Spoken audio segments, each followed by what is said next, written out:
Good evening, everyone. Welcome to Tactical Tuesday. Tonight, we're talking a bunch of stuff because tonight was a subscriber topic, suggested topic. Welcome to Barter Town.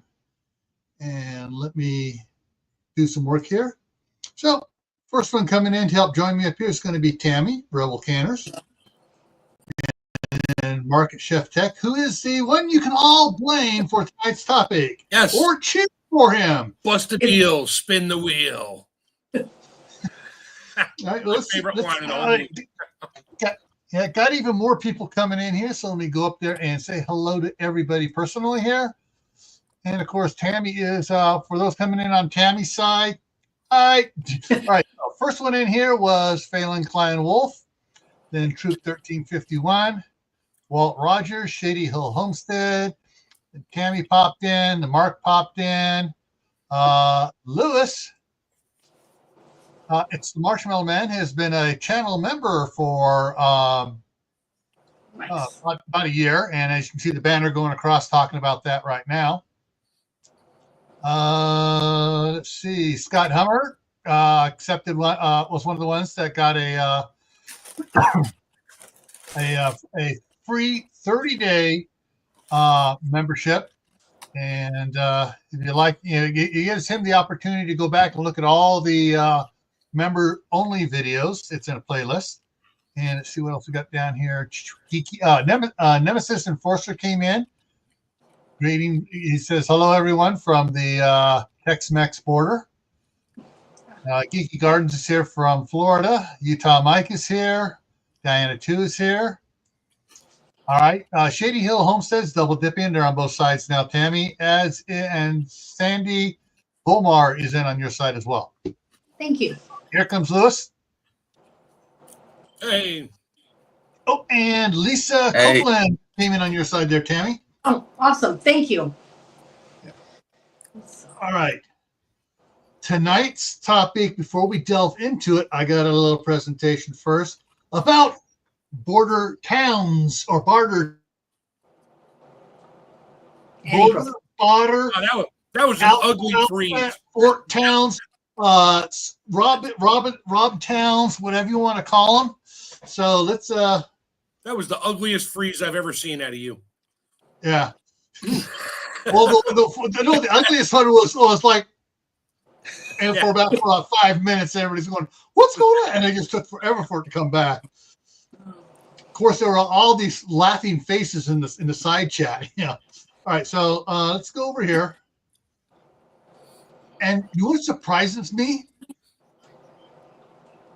The number of pictures when I typed in Barter Town that were not from Mad Max, Thunderdome, the third film. They were from the second film, Road Warrior. Really? Yeah. So, anyways, let's get on here. The second one was Thunderdome, wasn't it? No. First one was Mad Max. Second one was Road Warrior. Third one was Thunderdome. Fourth one was a reboot. Yeah, whatever. All right. So, first of all, your barter towns or barter communities most likely are not going to look like this if we've just sent it to the point where that's what you got to do. Or they're definitely not going to look like this. People walking around in shorts and not strapped. Yeah, you'll get raided overnight and you'll lose everything. Yeah, you're going to see in a real barter town, you're going to see people covered up in trench coats and stuff like that to hide what they're packing underneath. I guarantee it. None of this. Yeah. Hey, check it out, man. Check it out. It's definitely not good. They're not going to be selling this. Well, I don't know. There may be some trying to sell the stuff because that's all the crap they got to sell. Yeah. Good luck with that. All right. Right now, eggs are the #1 barter commodity. Oh my gosh! I just went to the grocery store and $9.10 a dozen. Oh my God! They're not that bad on the East Coast at the store. I couldn't believe it. I almost took a picture because I couldn't believe it. I knew nobody was going to believe me. I've been seeing pictures upwards of $13 a dozen being posted in the stores on the reels. They go, look at this, and go over and you show it. You're doing a little short video. It's like crap. It's going to be racks. It's going to be racks of eggs with your bodyguards on each side. Like they'll be coming. They'll be coming in with the armored cars of eggs. Prepper 101. 2 preppers enter, 1 prepper leaves. That's it. And Miami's here. That was the meme I sent out with a bunch of eggs on a towel and said, fresh farm eggs, we'll trade for 72 Chevrolet in good running condition. Yeah. It's like. And Tammy Harder's here. All right, so Barter Town. Depending where you're at, you may have an area where people are trekking out across, no longer farmable farmlands or out of the city area or whatever to get to a place that is holed up like a fortress. And some of the buildings may look like some of the ones down here on the ground and stuff. I don't think they're going to have a tower thing up there like, what's her name's, Auntie's little house in the air. It may look like this. Seriously, it may look like this, a bunch of cargo containers, or something like this, where they or an old warehouse with fencing still around it. Yeah, and what's in this? You look inside the little gap there in the middle. I can see cargo containers making up the other part of the wall there. So it may look something like this. That's the closer you get to the city, you may find it, like the Port of Oakland, the Port of Long Beach, the port. What are the ports on the East Coast? New York. Well, you got Baltimore, New York, Virginia Beach, Florida's got Jersey. Yeah. So seriously, if we're into the point of a barter town, things have gone down the Kaibo with a double flush. And if you try to get in the city, it may look like this. You can tell the guy they're trying to hike in there on the left. Or by the time you're able to get to a city, it may look like this. Oh, ain't nobody around but a few stray cats and dogs. Yeah. Yeah, nature is taking over again. Yeah. Oh, Carolina. Oh, yeah, the Carolinas at the port. Oh, what's the one in Carolina? Crap. They were talking about it in one of the novels, Forgotten Forbidden America #6.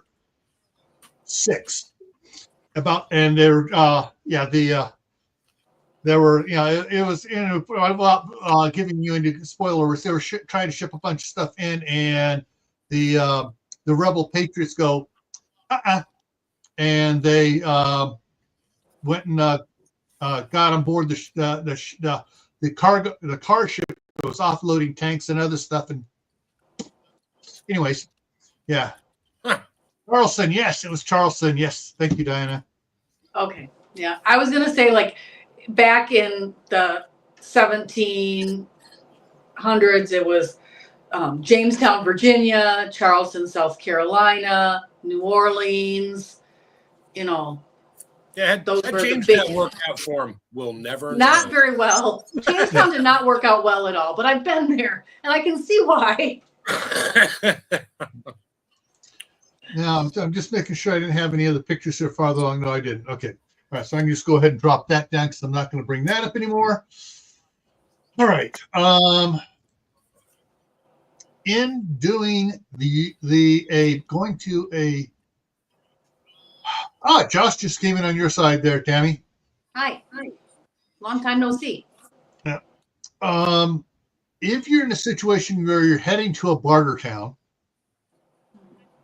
several things I'm going to throw out here that you need to think about is first time you go, don't go to get stuff or just get a couple items that you really don't need, and make sure you only take just a little bit of tradables.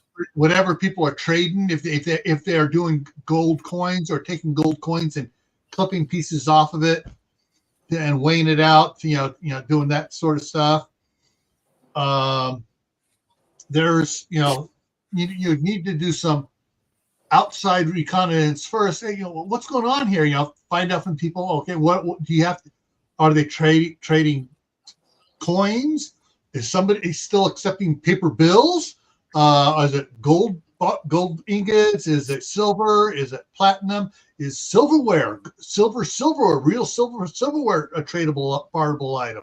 Find out what's barterable and take just a little bit, so you can go in, you can shop around, and you can get something. So anybody watching, see you get something not worth bothering with, and then you can leave and figure out, okay, we're going to need to have 6 of us go in at one time, or 6 of us go in and around, and we all leave at the same time. So anybody thinking to grab whoever bought all the stuff, they're going to go, whoa, wait a minute. Where did these other guys come from? Angels just got home. David Knight came in and $335 for 12 in Ontario. I wouldn't want to drive to Detroit to go anywhere. Yeah. I hope you don't really mean Detroit. Like, Detroit is like saying you're going to the west, the southeast of Michigan. Like, Detroit is like a whole bunch of places, not just a city. But if you're really in Detroit, yike. Yeah. Mike, there's going to be a whole bunch of homeless type camps around, just people that have become homeless because of fires. Because if we're talking a situation that's made it where there's having to be barter towns, the grid's down. I would be willing betting dollars to donuts, the grid is down, which means no water, no sewer, no natural gas after the pressure all bleeds off the lines. And so people are just, vacating the downtown areas out into the suburbs, and they may be getting pushed beyond the suburbs. The possibilities are mind-boggling in trying to figure out what is most likely going to happen. And we spent years at DHS trying to figure out what would happen, and it was like, and we just said Mad Max. So you basically were headed up by the what if committee. What if this? What if that? What if this? What if that? And it never ends. Yeah. Well, my title was the Emergency Management Coordinator. I did plans for what if. Yeah, I know. That's why I'm saying it that way. Yeah. And so, and it wasn't just me. There were all the agencies under Homeland Security had emergency management coordinators, and they had regional guys, and they had headquarter guys. They had regional guys. So we had input from everywhere around, and some of the input was, who appointed this guy? But it's not just government that has emergency management coordinators. Every hospital has an emergency management coordinator, and everybody in certain levels of the hospital has to take the FEMA courses for healthcare, for the what if of healthcare. So, I mean, you there's a lot of different areas of public service where you have to have emergency preparedness training. Jay's heading for bed. Night, Jay. Watching Weather Center live from the blizzard in East Nebraska. Oh, it's raining here. You're getting our snow, and we're getting rain. Thunderstorm in southwest Missouri. And now, all right. So when Max arrives at Barter Town for the first time, he's outside, and the guy's on the bicycle with a little like still type thing on there, and he has water in there, and Max pulls out the radioactive water. Yeah. Well, it's not. It may not. It probably is not going to be radiation you need to worry about. It's going to be what's in the water. Yep. Chemicals, pathogens, whatever else. if you're going to a Barter Town, you might want to make sure there's not a sedative in that water, because you might take a drink of water and wake up without all your trade goods outside the fence. And, and without your clothes. If you're going in looking for water, you're beyond desperate. Yeah. All right. It's more of what do you have to offer for trades, except for like silver coins, maybe money, stuff like that. It's like, what things do you currently have that somebody else, regardless, may desire to either have or not necessarily need or need? Yeah. And that's one of the things where what I've been saying, I end most of my other videos and stuff with is, I go through, add, water, food, medicine, that. Learn a new skill every month, and especially a sellable skill, and become very good at that sellable skill. Whether it's leatherworking, whether it's clothes making, or yarn spinning, whatever, whatever it is to make stuff that people are going to go, I need that. Well, I can do that. We can work out something, a little trade here on the side. Yeah, it might not be a Barter Town. It might be a passing person or a neighbor or somebody you know or sort of know from, a mile away that just happens to know you might have something and they might have something. So they might come to you, you might go to them, or you might meet somewhere in the middle. And those kind of skills, like right now, you need to be developing those kind of people in your life. Yep. Yeah. So I have a friend. I met her. She's a former coworker, and we trade stuff back and forth all the time. So she likes to have her chicken coop cleaned out in the spring and in the fall. And I happen to have a teenage boy who doesn't mind doing that chore. And so sometimes I get eggs, sometimes I get apples, sometimes he gets cash, sometimes, the one son, they took him out for dinner once for doing it, So you can already be cultivating that kind of exchange with someone where, you trade plants, you trade things. If you're a connection. If you're mechanically store person. Yeah. Ooh. Yeah. If you're mechanically inclined in multiple directions and you can just figure stuff out and fix it, that's a great skill. Yeah. And David being a plumber for 40 years, and things go down, people are going to say, we got a spring up here. We need to get it down to the house, Yeah. And then you that's one thing to work on there, how to get stuff down. If knowing how to manufacture an old-fashioned hand pump. Yep. There's going to be a lot of different things, and also know, I know how to put in a proper septic system so you can get rid of everything away from where you don't want it to be, without having to go dig a pit and stand over and sit over the pit. And even though like if whatever the event is that caused everyone to be needing to go to a Barter Town or whatever, there is going to be plenty of stuff to salvage. And just because somebody can salvage something doesn't mean they know how to put it back together. Or use it for something. They may not salvage something because they don't know of what value it may be to somebody else. Yeah. One of the things that popped into my mind was from years ago was that I think it was on the History Channel called The Colony. They had 2 seasons of it, and they ended the second season purposely to kill off the being a third season. But the first season was good, and they were scavenging stuff from all around the area. And someone goes, "Hey, I saw one of these Caltrans aero boards that had solar panels on it to charge the batteries up for the turn left, turn right, slow down, whatever the board said." Yep.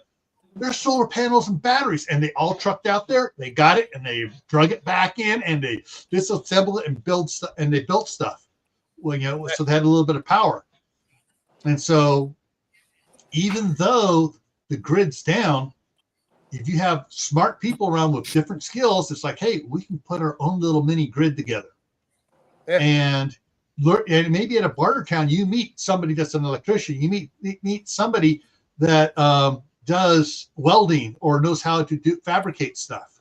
Yeah, Tammy. Was the Colony the show where they did the gasifier and got the truck going? Yes, that was the first time I ever saw a gasifier and ever saw how they were used, and I am absolutely fascinated with that. That show was like, I learned so much from that show. You can find it reruns. That was years. That was years ago, wasn't it? Yeah, like I said, that was at least 15 years ago. Yeah, so I remember watching a couple of those where they were taking an alternator out of a car to try to use it for a generator with a fan, with the wind. And then there was like a rowboat that would come by every day or so with things to trade. And it was weird. I mean, it was an oddball. Yeah. They did it in like an old industrial zone or something. Yeah, yep. That was season 1. Right. That was the only one I saw. After that, I was like, all right, this is just that and Junkyard Wars where, they run out into the junkyard. Oh, look, I just found 50 pieces of 3-inch steel tubing in perfect condition. Let's make a boat out of the roof of one of those conversion vans. That was season 2. No, that was Junkyard Wars. Junkyard Wars. Okay, Tammy, one of the people that you are friends with on Facebook, Bonnie Hiller. Mm-hmm. She and I connected during that movie, and we've been that TV series. We've been friends with a couple others, and we've been friends for a long time. All right, here's a fun fact. Bonnie's the one that got me the 500 pounds of potatoes. So talk about barter.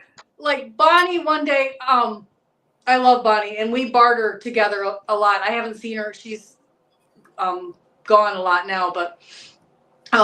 She called. I was trying to get some turkeys. They had turkeys free. There was actually 6 turkeys. It was 1 female and 5 males. Yeah. And she commented on the post before me, but she couldn't go pick them up. So we bartered.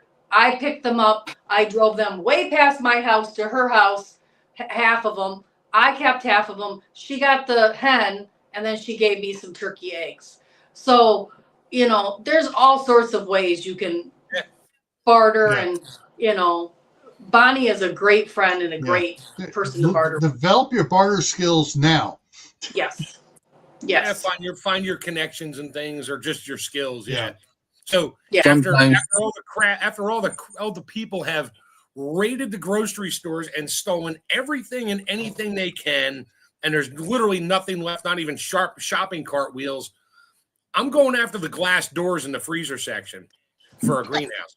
If they're not broken out because someone's mad because everything's gone. However, you might find a couple you could use. Yeah. What in that section, the one thing I'd be going after? The compressor. The coils.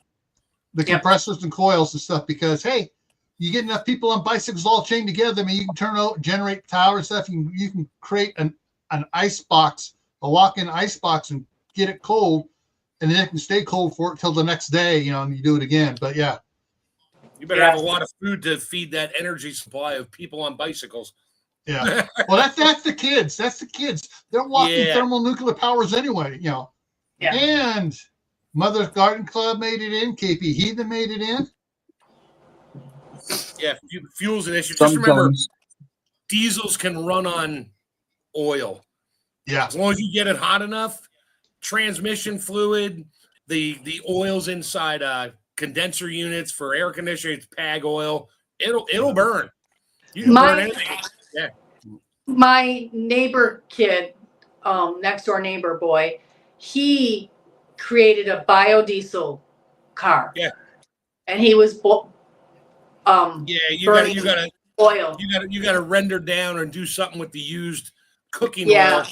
That car was loud, but it didn't cost him anything to run it. And I thought I was pretty impressed that he did that. I thought that was pretty cool. I got stuck behind an old, it's probably a 78 Mercedes diesel once on the highway, and I'm in the middle of nowhere, and I'm like, why am I smelling chicken, fried chicken in the middle of nowhere? There's not a restaurant, the wind's not, and then I look in front of me, and the guy had a little sign in the back that said biodiesel. Yep. I'm like, oh my God, you're literally burning. It's a diesel. They take old fryer oil and render it down. And what's interesting about the old fryer oil at Kentucky Fried Chicken, when they used to fry it there, it has the chicken fat in it too. Yeah. Yep. Yeah. Which probably burns better than the oil itself. When I was at Ford, all the guys doing transmission services, we just used transmission, no chemicals, just the transmission fluid went into a bunch of 55-gallon drums. One of the guys got one of those hand pump like fuel delivery things, but he put a couple filters on it, filtered it out, put it in another drum. He had a twin tank diesel. He kept the back tank full of transmission fluid and the front tank full of diesel. So he'd start it up on the diesel, get it warm, and then he'd flip it to the back tank. That engine ran 10 times smoother, got better economy. You didn't smoke or anything. He just had to remember before he shut it off to flip it back to the front tank and run the oil out of it because it wouldn't start in the morning if it was just transmission fluid that was cold. All right. When I worked years and years, 30 some odd years ago, when I worked for Mountain Cascade, one of the truck mechanics they hired in there, Gary Teixeira, and who's thinking about moving up here to Idaho, and we've been calling, talking and stuff still. He was telling when he was working on some of the truck engines there, he goes, where's the shutoff plate? And all the equipment mechanics that worked on the backhoes and the excavators, so what are you talking about? And so he wound up getting a piece of 1/4-inch steel, welding a handle on the back of it, made it about that big around. Oh, for runaway Detroits, yeah. Mm-hmm. Yep, when that fuel rail rod sticks and doesn't shut the fuel off, it goes wide up in throttle, and you will melt it down in no time. And even worse than that is when it gets an oil leak and it starts sucking the oil in. Oh yeah, this sounds like a friggin' jet engine. Yep. Yeah, you drop that metal plate on the opening, and it'll starve it for air. Probably buck the metal plate. But yeah, it's Detroit will run on motor oil really well. Once they're hot, yeah, you could pretty much dump about anything in there out of the sewage system, and it would run. Yeah. All right, other barter things. Let's get back to bartering. All right, Lewis went out, and Lewis is coming back in. Here we go. Yep. And so you have there's things you can barter with that we'll call them vices. Some people will trade you their firstborn for a bottle of alcohol. Not that you want another kid. That gets dangerous. Right. Thank you. Because it's like trading ammunition. It's like, oh, here's some ammunition. Then they load their gun up. Now you have no ammunition. Now you have nothing, including a life. They load your gun up. They load their gun up. Yeah, pow. And then they take whatever else you have off your dead deceased body. Yeah, that's a technique to trade ammo. There's a lot of security involved with that. Here it is. It's in a can. If I hear that can rattle or move before you're off distance, we're taking our ammo back for free. Yeah, and that's the thing. Some of the things, personally, I will not trade. Ammo, alcohol, and medications. Unless it's a medication I have a boatload of and I hardly ever use, and it's someone with a kid that needs it. And then I may trade and I'll minister it to the kid for trade. So I've been collecting over the years. Yes, I'm into the vices, and I don't drink them. When I go buy a 6-pack or something like that, I'll pick up like a bottle or two of the little mini airline bottles for like 89 cents, 99 cents. And I throw them in a bucket. I got a bunch of buckets full of all kinds of stuff. Mostly it's cheap crap. A couple bottles of like the good stuff. And I won't drink it. Wife won't drink it. It's just sitting there. And it'll never go bad. It'll never expire. And some of the other alcohols are in. I think I got a couple bottles of little bottles of Everclear which that's antiseptic right there, Yeah. or whatever you want to call it. One of the things that. Go ahead, Tammy. Personally, I'm like Sandy. I don't want to create more problems for myself. Right. Any alcohol I have, I'm storing just for the making of medicine that I can trade medicine. And like Gil said, I'm not handing you a bottle of medicine. I'm administering the medicine for barter. You're not getting more of a somebody's giving you crap, just won't go away, is not really a threat, except not a physical threat like with guns and stuff like that. But it's like, what's going to take you to make you go away? It's like, here, take this little 1 ounce bottle of Jack Daniels. That's not going to help you. That's all I got, and that's all you're going to get. And don't ever come back, or I'll shoot you. No, because he's just going to run his mouth where he got it, and then you got 10 more problems coming back. One of the things that most people don't think about, people will buy a tobacco, and here's your degrees of your preppers. Bottom one, I got a bunch of cartons of cigarettes I bought on sale. Yeah, no. Or, and that's going to go stale. Mm-hmm. Some buy like the Prince Albert in a can, or they'll buy the Red Man or Beech Nut in the foil pack, and they need it foiled up, sealed up, or they toss it in the freezer. The one thing more importantly that I would stock if I ever decided to stock something along that lines is just going to be the I just forgot the name for them. The wrappers, the tubes. The rolling paper. The paper, rolling paper, yeah. There's a specific name for the paper, but yeah, the rolling paper, because people will smoke anything. Yeah. Ooh, look, crumbled up oak leaves. Yeah, they'll work. I need a cigarette. I don't care what it is. Hey, my cousin made a few significant cash ducats in high school selling horse manure with oregano in it. Nice. Oh, this is the best Acapulco Gold I've ever had. Yeah. Didn't get him stoned, but got him sick later, I'm sure. No. He was going for months, people buying and buying and buying same ones from him. Yeah. Yeah, no. Yeah. Anyway, you can always use like the little airline bottles. You could use them not on your perimeter, but further out as a booby trap. To see if anybody's around. You put it in an area where people really don't walk. What? You're pointing over. I was pointing at her. She's on Tammy's side. Oh. So I was waiting. You tie it to a little piece of fishing line and just lay it somewhere where it's semi-obvious, where it looks like somebody dropped it. So if somebody's walking by where they shouldn't be, they pick it up and it rings a bell somewhere or something to alert you that there's somebody nearby. Because they'll go for that. If they see something laying like that there, like on the side of the road. Oh, yeah. They're like, ooh, has that got anything in it? Oh, my God, it's still sealed. Cool. But now they're close to your perimeter or whatever. And you can set not a booby trap, but like an alarm system type thing where it's not like they just trip over a wire, but they're picking something up. You can use it for a lot of things. And then they just trace that cord right back to you. Now, you don't run it to your house. All right. I like what Mike is saying here. He's testing, retesting his preps, trying to find his holes so he won't have to trade. Yeah, that's the best plan. Howie's in the house. Then you got Howie who's going to be on an island in a cave who's not trading with anybody because if they get near the island, he's going to sink them. Yep. The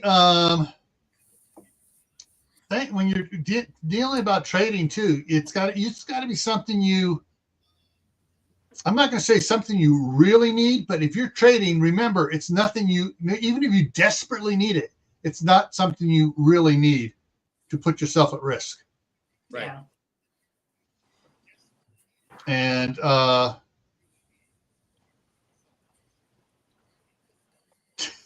oh, okay. Yeah. And so one of the things is, so whatever you're going to do, you got to, before you go into barter, you got to have a plan. And if, and you better have a lot of people. So if you're out, just you and your family, barter bartering may be the last thing you want to do where you go away from the house or away from your farm or whatever, because you want to make sure there's more people left there to A, keep it safe, and B, form a rescue party if needed. And then when you do go into a Barter Town or whatever else, you have people going in and their job is not to barter, is not to really look for things, just to wander around and scope out the people. Yeah, and then follow them wherever and take their shit stuff. Yeah. No, just scope out the people in the barter area and say, okay, this person does not look trustworthy. This one is giving stuff away too cheap for what they're doing. You know, they don't realize the value of what they have. This one over here is spot on, honest type person. This one here will try to pick at your pocket. Will pick your pocket while he's dealing, trying to barter with you. And so there's going to be some of them go on for that, and anyone that goes in, they all come out together. I mentioned this earlier. They all come out together as security for whoever bought stuff. Because if someone thinks, oh, it's this person here or this person, these two people are the ones buying stuff. There's 4 of us. We can get them. And as they start to go out, all of a sudden, 4 or 5 more join them. It's like, whoa, okay. Yeah. And don't walk straight back to wherever you're staying. Yeah, no, you ever. Yeah, go way around the wrong way and double back, see if people are following you and that, and pretend you're lost. I like the loopy-loop, where you're going out and you make it go around some trees and stuff, and you come back in and you watch, see who's coming, if anybody's following you up there, and then you flip back around and go back. You flip around and go back the way you just came on your loopy-loop, so that you're not. If someone's farther back following, you don't show yourself. You go back and you take off other directions and stuff. We used to do that in Boy Scouts when I was a counselor during a staff hunt. Yeah, kids will start chasing you, trying to grab your flag to get whatever they're going to get, and you run them down a trail somewhere where you disappear over a little lip where they can't see. You double back real quick and hide, and they go running right past you down the trail, and you double back the other direction because you know there's nobody behind them. Yeah. Nope. And CB is here. Hugo Homestead. Woohoo! All right. What else comes to mind, guys? I don't know. I'm not going to be bartering like out there. I'm going to be bartering with people I already have established contacts with. Bartering in a strange place is not going to happen within the first months of whatever happens. It'll be a long time down the road, and you may not know there's even a place where people are gathering to sell, barter, whatever for a long time, and then you'll hear about it, and then you can do your thing and scope it out. That's just a massive learning experience as it happens, because nothing's going to be what we're talking about. I mean, it may be, but I mean, you just have to know your skills, know your environment, and know your neighbors.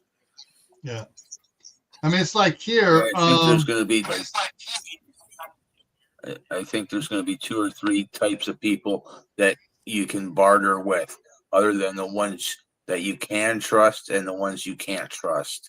You know, like my neighbor and I work for him in the summer as property maintenance, and I know I can trust him somewhat, and he can trust me somewhat, right? So the bartering there will be like from day one kind of deal thing, right?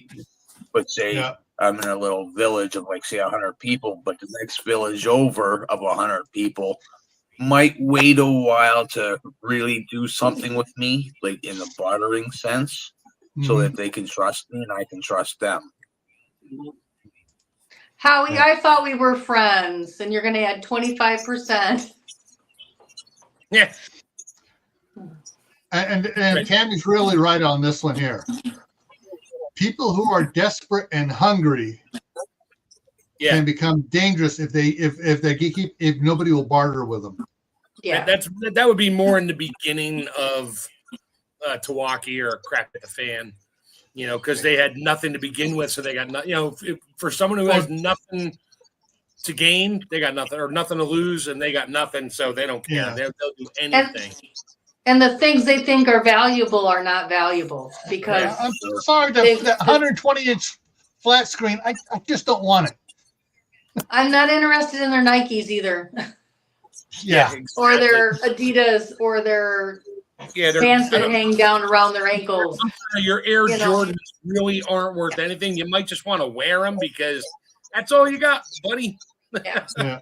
You know, so there's gonna be a great disparity between what people think are valuable and what's really valuable. You know, that's why, I consider my pantry to be my best savings account. Yeah. So everything that I put away in my pantry, I mean, it's only growing in value with the way inflation is going right now. Oh. That was only twice. That's it, just twice. He's only been there once in and out. He's been there once. Twice. Yeah. Yeah. I spent a long week in downtown Detroit back when the fairgrounds was still down there. We had an equestrian show and I went down and stayed, and literally there was gunshots going off around me. It was not fun. Yeah. I should just had a squirrel. I thought of an idea and had a squirrel moment when I saw Aiden there in there. I had to wave at him. I just waved the idea out of my head. Let's see. Let me look at this. I think it's personally, I hope not to have to barter in any way, shape, or form for at least 2 years. I know this is going to sound bad, folks. By that point, bartering may be somebody who had stuff and is now down, but is in good skills, good shape, and just looking that you can sort of understand after a bit and trust me. Like, look, I need help on the farm. You can stay way over there for now, but you will be out here every morning. I'll give you breakfast, but we're working the field. I mean, but that's years down the road. Yeah.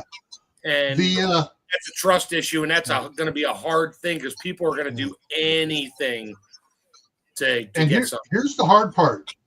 If whatever the event is, it's most likely there's going to be cascade events following after it. And once the grid goes down,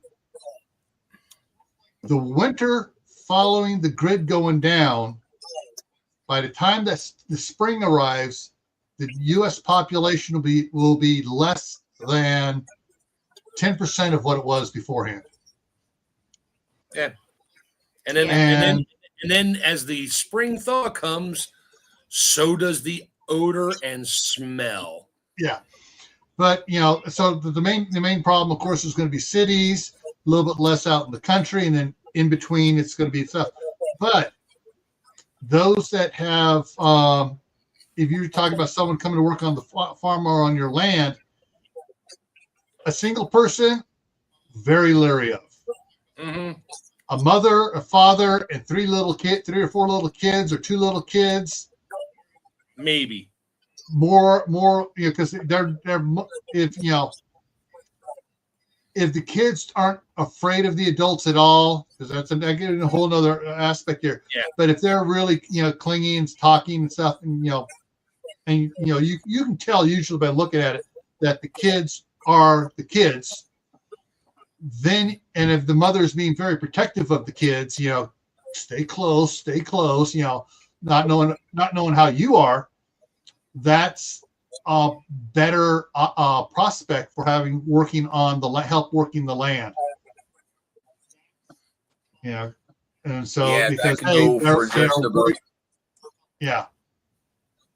got land kids can go just about anything, like cutting down trees for cooking, heating, building a shelter, to whatever, vegetables, to wells, to septic tanks, to homes, and you're going to be in a good place, Lewis, because you're able to provide for yourself. You have a garden, you have a dog for security, you have wood heat already in place. So you're going to be in a great place where there's going to be a lot of people around you who are not in that good a place. Oh yeah, like all I need is maybe like 20 minutes, and I'm at a water source. Like we got the Grand River nearby where I live in the next town over, and it's like I call it a pond, but it's a lake or something like that.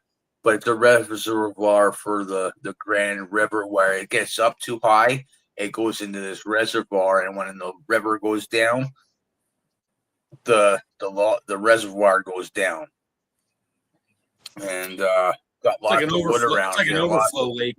Yeah.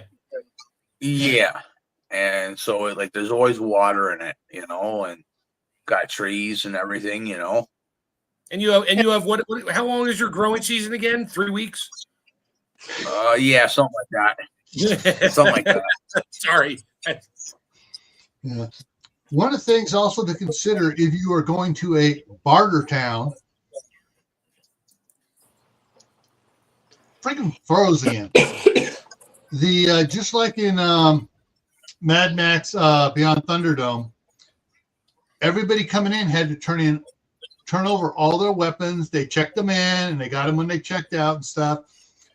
So if it's, and that'll probably come into fruition probably 10 years, 2, 3, 4 years down the road, when an area starts trying to trade and got bad actors in the area. They're going to set up a a facility area, like taking an old warehouse, whatever, and turning it into the farmers market.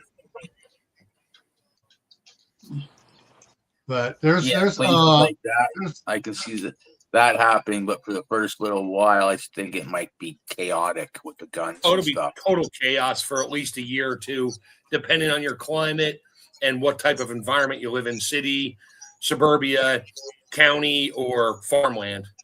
Yeah. If you're in a farmland, you have a farmhouse surrounded by 150 acres of nothing but field. Yeah, at least you got a good vantage point to see what's coming at a distance. Yeah. But I mean, speaking of that, there is something. I wish I'd remember the name of the farm.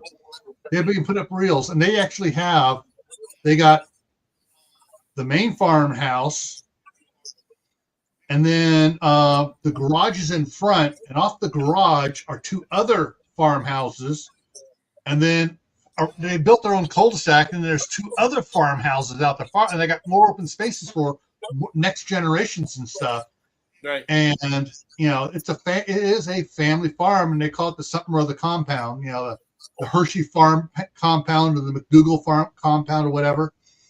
And yeah, and so they talk about stuff. It's like, oh, what do we have? What do we have for dinner? I don't know. Let's think about fixing that. I'm going to go see the parents, see what they have for dinner. Yeah, the here in Canada, some farmers, what they'll do is have different properties, 100 acres, 200 acres, or whatever, and each property might have a house or 2 on it. The landlord I had lived for in the last place, his place was like 250 acres, and he had like 4 or 5 barns on it, and this was a sheep farmer. And he had a second house on it, garage for all his barns, 2 houses on that property. Across the street where I lived was 100 acres with 1 house on it. Then he had 2 other properties 15 minutes away, and one of them had a main house, a barn, and a trailer, live-in trailer, and the other property had 1 house on it. So it's quite common up here to have that kind of stuff. Yeah, around here, the whole, most of Idaho is laid out in a grid map system, where it's this street here, a mile over is the next street. This street, mile down, is that street. So you got a mile square block of farmlands, which is 640 acres, and that's the way they're set up. And so one farmer will have 4 or 5 sections like that, and they just keep on the main one where the family's at. They just keep building there rather than breaking up on the others. And occasionally, or now that they've gone to the circle water harvesting method and stuff, where they got the I see them all the time. I don't know what they're the pivot watering. they'll Yeah. put houses in the corners then, either family or for a rental unit. But Yeah, up that's here, what the guy I lived for. That's what he did. Other than the house, the biggest property he had where he lived on, and his one daughter lived in the other house.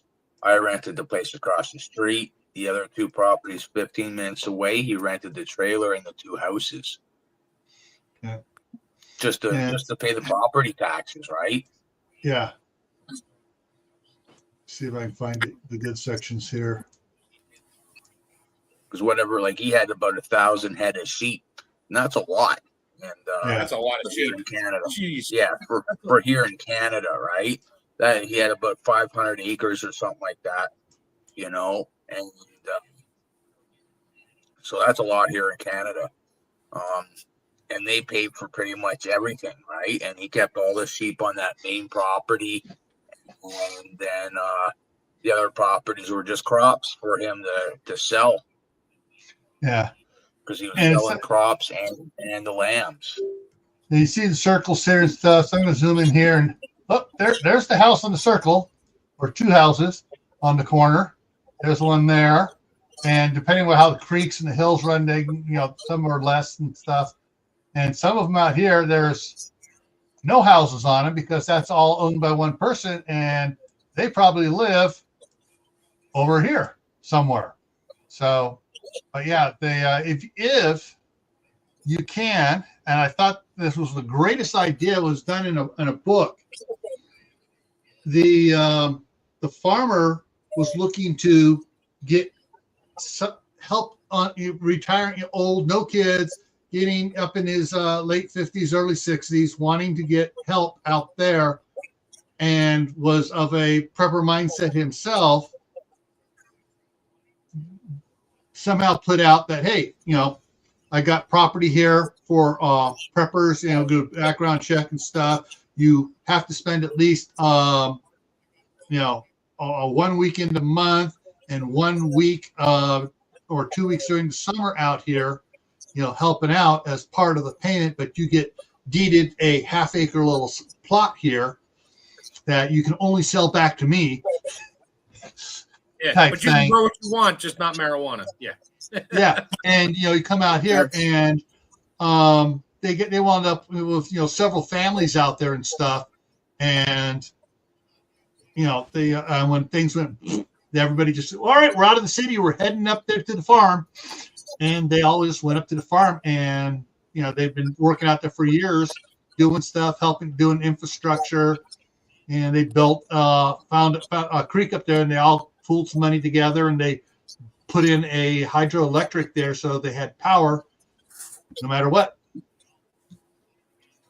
So it's one of those things, is that if you're interested in doing that, there are probably groups out there or individuals out there. I've never looked at one of those because I've always just had my own resources of people to bring up here, but it's something to look into, so that if you do get into a situation where it's going to go bad, your Barter Town is your family already up there, and everybody usually knows everybody else out and around away from the city. Cities are going to be the toughest place for bartering, because if it gets bad, you're going to have bad actors that are going to, nobody's going to arrest me. And our gang is the number one. We're the power around here now, so that's going to make it kind of hard. Suburbia is going to be a little bit easier, but still it's going to have problems. And also depends which state you're in and what part of that state, because some states are absolutely huge and, totally different from one side of the state to the other. So you got to look at your own area and start finding where the farmers are, the new farmers market and stuff. Make friends now. That way, if you can start bartering now with the farmers and stuff, and whatever happens before you're really ready, you still have a place to go to, barter with. And you may be surprised. They're like, how many? You may show up. They go, how many people you got in your family again? You got 7. You're by yourself, or you got 7 people, or whatever. Hey, we got room up here if you want to come up here and work up here. Yeah, when I think the thing when you're bartering, if you can, just think about the year, right? Like for your growing, because if you can barter for like a whole cow, a whole cow can last you the year, and then say 3 pigs and stuff like that. Going to the farmer, say, "Can I get a cow and I'll work for you," or whatever the barter might be, right? As long as you're taking back like that whole cow that's going to last you the year, right? Yeah. And you feed it and get it up to weight and stuff like that. And I would go for anything else too, right? Because when I started first doing gardening, right, I thought about the year. Like, it's 6 months is what I can get out of it so far, right? But I live on a quarter acre. But I think the biggest thing is to make it to do enough for the year, like for your growing year. Yeah. Let's see here. Yeah. Well, whatever comes, you just start making a plan. Yeah. Figure out what you're going to do. And there are some books, there are some video series about how to learn to barter, how to become a negotiator. And that's a skill you really want to learn. To have, no matter what, you want to have it. Pros again. Have a negotiation skill to be able to deal with things. Yeah. Definitely. All right. Because Okay. one of the biggest things with the last place, the landlord I had, the last place, I would get free wood. I'd go down on all his properties and cut down trees. And he said, as long as I got a winter's worth of wood, you can have a full winter's worth of wood. But if I don't have a full winter's worth of wood, I'm coming to you first. Yeah. And from your wood pile. Yeah. And I got the winter's worth of wood for him. He always had more than what he needed, and I had always had more than what I needed, right? Yeah. So Yeah. And that's really good. I know when I go out to my cabin, I'm always I'm going along the road there, and it's a dirt road, and I'm picking up pieces of wood and I stack it in my wood pile, because you never know when you might need a nice, good looking wood pile stacked there. Yeah. All right, folks. Before I wrap up and let you know what's coming out. Okay, Tammy, have you picked a day going live again this week? Thursday. Tammy's going live Thursday at noon? At noon. Yeah. Eastern time. All Yep. right. So coming up on my side, Thursday night here, 10 p.m. Eastern is the Midnight Ride. Friday on Camp Patton Family Compound, favorite foods that are healthy. And some people are not going to like what I've been finding out, and I'm going to be sharing. Some are going to like it. I did not open the one you sent me last, because you cannot ruin those for me. The Girl Scout cookies. Do not ruin my Girl Scout cookies. Shame on you. Shame for shame. My wife loves the Thin Mints and some of the others, and I sent her that to her. She was the one. She and Courtney and somebody and Jujubee were the ones I sent that to. My wife goes, "I heard something about that. Thank you. I'm not buying any this year." I've already bought mine, so I'm not opening it until after I eat them. Yeah. All right. So Friday's favorite foods that are healthy. Saturday, back here on GrayManPrepping, is the first event we're going to be covering on the after the event, and it's after the power grid collapses. What are your plans? And so we'll be covering that. Well, that might work out nice, because I think I'm going out to my cabin for the first time this season on Friday, because I work Sunday and I need a day off. So I'm taking Friday, Saturday, and Sunday. And I might join you from out there with my we'll have to get CR on, because I'll probably have Italian sausages cooking on the fire again. All right. And Monday on Camp Patton Family Compound, the topic is favorite salsa. And there's a lot of salsas. I mean, when I went to the store, I saw all, like, and then each one there's mild, medium, hot, and a couple of them had extra hot, and it's like, but they're all different. So you got, we're going to talk about your favorite salsa. And Randy's in here. Oh, if you're talking about the problem of lemon balm. Yes, lemon balm. Oh, you mean like all that stuff I have growing wild around my house? Yes, the stuff you're going to throw in the freeze dryer and bring to Ohio. No, I'll do that too, but I'll probably just rip a ton of them out of the ground, put them in a bag with a wet paper towel and say, here, grow your own damn lemon balm. I had some growing. I lost it. I had 2 pots of it growing, and I've lost the one I brought in for the winter. I have definitely lost. All right. So favorite, it's going to be salsa on Monday, next Tuesday here, like tonight. We're going to talk about first aid kit customizing. So, yeah, that's what we're going to, so that's what's coming up for the next week. And as always, stay happy no matter what life throws at you. Stay safe. Don't go out doing anything foolish. Keep adding to your preps. Water, food, medicine, clothing. Learn a new skill every month. Wow. All right?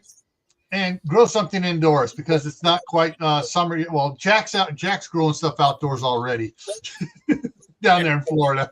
I don't want to talk about Jack. Very jealous. Very jealous. That's all I'm going to say. Very jealous. Yeah. So, yeah. So learn a new skill, at least one new skill every month. There's plenty of ways to learn it, do it. And we'll see you hopefully Thursday night for the midnight ride. Take care. Have a good night. Have a good night.